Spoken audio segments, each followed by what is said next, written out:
barakaad soo dhawaada asxaabteeda meel kasta ay joogtaan. maanta waxaan noo sameyn doonaa biskuudkii raaycan. halkan waxaa nagu jiro sonkor shiidan. waxaan ku darsanaynaa insha allah hal koob saliid ah. waan kusoo qasanaynaa. waxaan ku darsanaynaa waxoogaa caana. caana waa jecel biskuudka markasta lagu daro.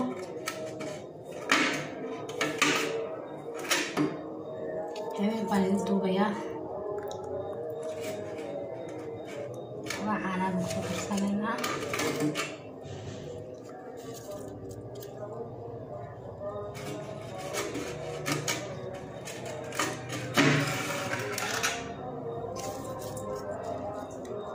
marka xalwa caana la meelaha weeyaan.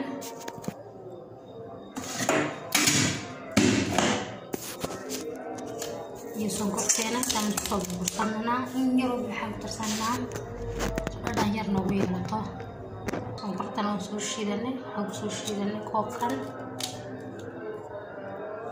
baan soo shiidanay. naaragtaan rumahay habeen baan idin duubayaa.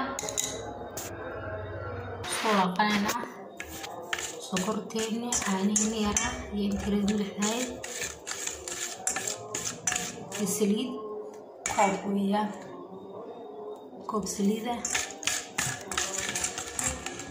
intaas marka saddex kelitaan kusoo darsanaynaa.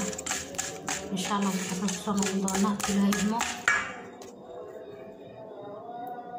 soo darsanay yaroo kalara